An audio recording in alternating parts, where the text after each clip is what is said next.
Bienvenidos al cierre de los mercados en Primera Página Televisión, el espacio donde revisamos el comportamiento de la Bolsa de Nueva York y los mercados de la integración nueva. Comenzamos con esta emisión. El Dow Jones subió y alcanzó un nuevo máximo histórico este martes, impulsado por una rotación de inversionistas hacia acciones cíclicas en medio de la fuerte caída de los precios del petróleo tras el acuerdo entre Estados Unidos e Irán. En contraste, el Standard & Poor's 500 retrocedió y el Nasdaq cayó, presionados por las acciones de semiconductores. Advanced Micro Devices perdió más de 5%, mientras Broadcom y Micron Technology bajaron más de 3% cada una. Nvidia también cedió más del 1% en los precios del crudo, profundizaron su descenso y el Brent cayó 5% y perforó los $80 por barril por primera vez desde marzo, mientras el WTI retrocedió 5% hasta cerca de $75 por barril. La baja del petróleo impulsó sectores más sensibles al ciclo económico.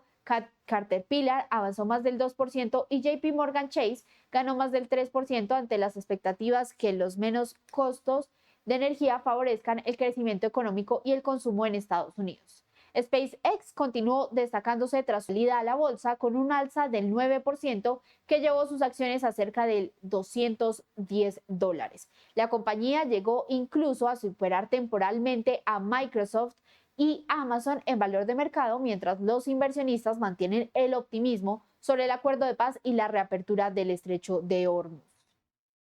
Tras revisar esta información, veamos cómo cerraron los mercados de la inflación anual.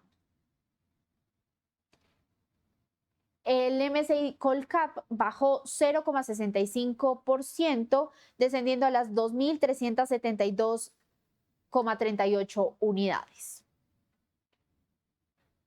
El SP IPSA subió 0,21%, alcanzando las 10.902 unidades.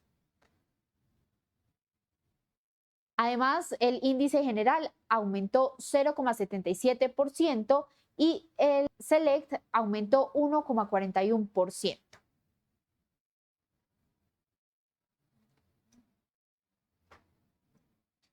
Entre otras noticias, Moody's Ratings asignó calificación Ba1 a las noticias de capital subordinadas propuestas por Promigas y confirmó sus calificaciones Baa3 y cambió la perspectiva negativa a estable.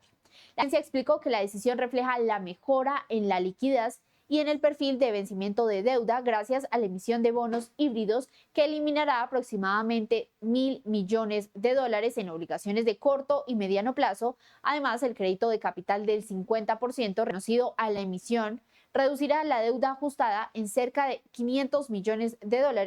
Moody's señaló que la adquisición de los activos de energías renovables de Celestra por $500 millones fortalece la diversificación geográfica y de negocios de Promigas, al incorporar 1.273 MW de activos en Chile, Perú y Colombia. Sin embargo, la operación también incrementó la deuda consolidada en aproximadamente $1.450 millones, por lo que los indicadores crediticios seguirán bajo presión hasta 2027, con una mejora gradual esperada a partir de 2028 a medida que los proyectos adquiridos generen mayores flujos de caja.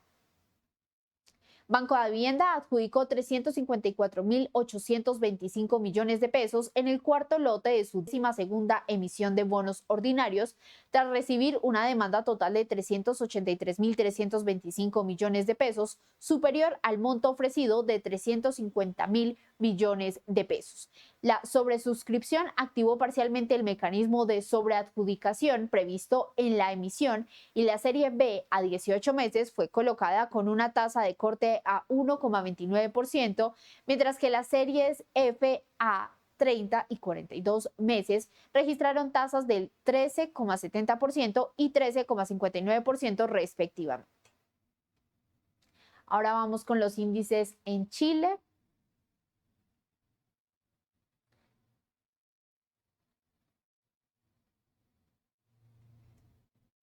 En Chile tenemos que el IPSA aumentó 0,21%, alcanzando las 10.902 unidades. En cuanto a noticias en Chile, el gobierno de Chile estimó que los precios de las bencinas de combustibles bajarán entre 90 y 100 pesos chilenos por litro desde el 18 de junio, mientras que el diésel retrocedería cerca de 110 por litro tras la caída del petróleo internacional.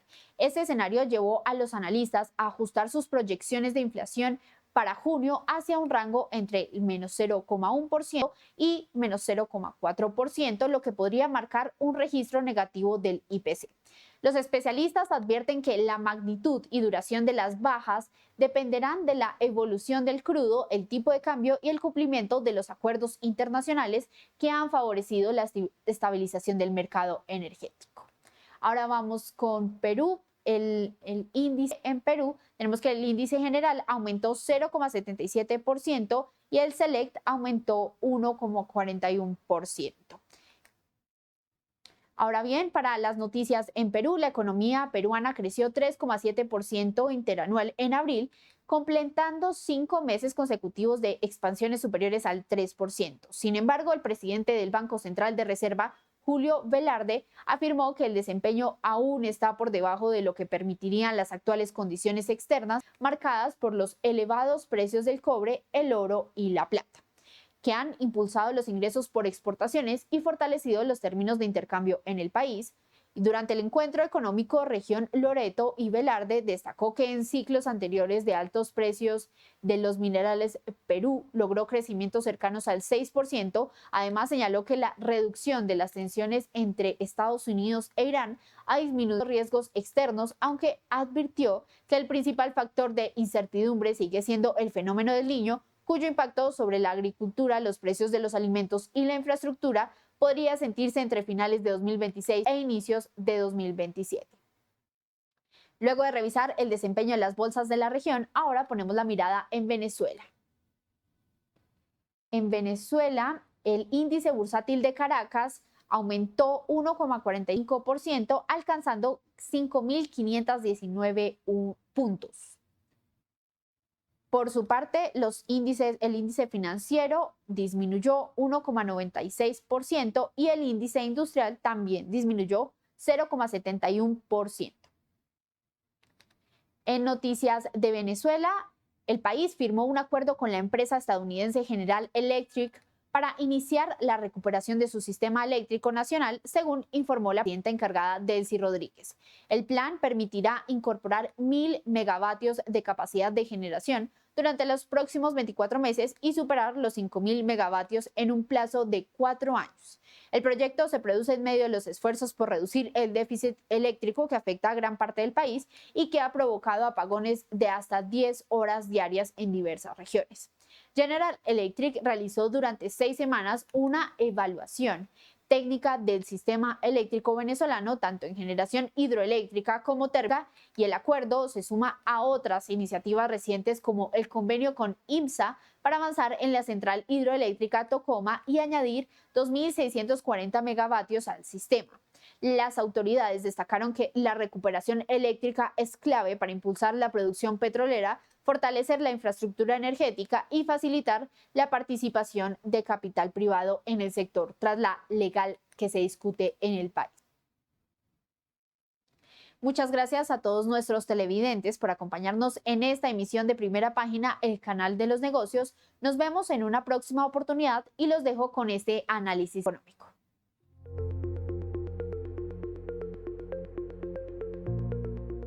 Hola amigas, amigos, clientes de BTG Pactual en Chile. Les damos la bienvenida a la revisión semanal de los mercados y como es tradición partamos repasando qué fue lo que sucedió la semana pasada. Semana donde destacó el rendimiento de la bolsa chilena. Recordemos que esta mostraba un rezago, donde destacó el de la bolsa, que esta mostraba un rezago en relación a todos los mercados a nivel. A la fecha 10% en dólares, pero también un rezago respecto a el mercado accionario latinoamericano, donde Brasil y Colombia principalmente han mostrado mejores desempeños. A nivel internacional, las acciones globales acumulan una rentabilidad en la semana previa de 0,6%. Obviamente esto no considera el rally del día lunes, luego de esta supuesta acuerdo de paz entre Estados Unidos e Irán. Lo vamos a revisar en nuestro detalle. También la renta fija global, de la mano con menores presiones inflacionarias esperadas, muestra un avance de 0,4%. Los commodities, principalmente el mercado de energía, muestra un retroceso en el índice global de 2,3%. El dólar se deprecia contra monedas desarrolladas un 0,3%, mientras que las monedas emergentes se aprecian contra el dólar en un 1,07%, en la misma línea que lo hace el peso chileno contra el dólar, pero más acentuado, un 1,73%. Con esto, en lo que va del año, podemos apreciar en el panel inferior, los commodities acumulan 17,15% de avance desde un 31-32% que llevaban a fin de abril a principios de mayo. Entre los destacados de la semana, en términos de renta variable global, destaca Europa, un 2% de retorno medido en dólares, también Latinoamérica, un 4,2% de rentabilidad medido en la misma moneda. En la parte negativa, Japón y Asia emergente muestran un menos 1,5 y menos 0,53% respectivamente. Vemos algo más de calma en el mercado de tasas de interés, sobre todo en la parte soberana. Con esto ya el Treasury de 10 años bajo 4,5%, con una colocación importante de Hacienda en el caso de Estados Unidos, que el mercado la recibe de buena forma, y las categorías con mayor riesgo de crédito o mayor riesgo geopolítico, como es el caso de High Yield y también la TAM en dólares, muestran un avance de 0,73 y 0,72% respectivamente. En cuanto a monedas, nuevamente otra semana positiva para Latinoamérica. Destaca una vez más el peso colombiano, pero también el real en Brasil y también el peso chileno. Y por último, podemos apreciar acá, al cierre del viernes, un retroceso importante en el WTI, el indicador de referencia del precio del petróleo en Estados Unidos. También lo hace el Brent. Y por el lado positivo, vemos que la plata, el cobre y el hierro destacan en relación al oro, que cae 2,5%. Respecto a las principales noticias de la semana, la primera es la exitosa colocación y apertura en bolsa de la compañía SpaceX. Acá en el panel de la izquierda aparece el detalle ya post incorporación en los diferentes índices en Estados Unidos y la apertura en bolsa en ese país. Se colocaron 638 millones de acciones aproximadamente, acciones de clase A, la clase común, y con eso la apertura en bolsa recauda aproximadamente 85.700 millones. Podemos ver también ahí el pool de bancos que participaron en esta operación, y en el panel del medio visualizar las mayores aperturas en bolsa históricas. Acá aparece SpaceX con los 75.000 millones de intención inicial de colocación en el mercado, dado la alta demanda que tuvo el papel a este precio de $135 por acción. Se incrementa de acuerdo a lo que establecía el prospecto de emisión y la compañía recauda un monto equivalente a valor empresa sobre los 1,7 trillones. Valor que supera los 2 trillones con el desempeño del mercado, en el mercado mejor dicho, de la compañía. Esta semana la acción alcanza por arriba casi los $190 por acción. Esto es ya un 30% de retorno positivo post-IPO el primer día. Esto es para quienes participaron de la operación, al cual se suma un 15% adicional ya este día lunes, de la mano de un tono más positivo también de los mercados globales. El detalle de la operación aparece acá a la izquierda. El tamaño de la colocación, el tipo de acciones que se colocaron, el tamaño de la oferta en total, los 86 billions, que aparece arriba a la derecha. La fecha de colocación, que fue el 11 de junio, el precio inicial, los 135. El monto inicialmente requerido de aumento de capital, los 75.000 millones. Y el extra de 15% que finalmente se termina colocando al precio de la colocación. En la derecha, y esto ya lo revisamos la semana pasada, tenemos los tres principales negocios que hoy por hoy comprenden el total de ingresos de la compañía. La parte espacial, que es el lanzamiento de vehículos, cohetes al espacio, con una serie de clientes en el segmento B2B, el cual incluye el mismo gobierno de Estados Unidos.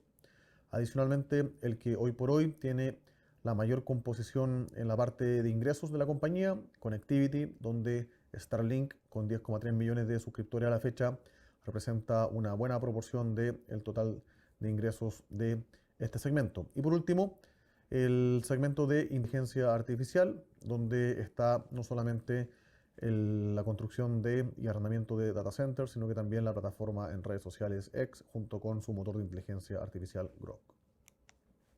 Segunda noticia de la semana, y esto ya entre el viernes y el domingo, se supone que Estados Unidos e Irán llegan a un acuerdo de paz. El calendario acá establece que este día viernes se firmaría el memorándum de entendimiento, el cual tiene aproximadamente 14 puntos específicos para tener ya claridad de qué entiende cada uno por paz y eventualmente cese el fuego definitivo, al menos en lo que rige este documento.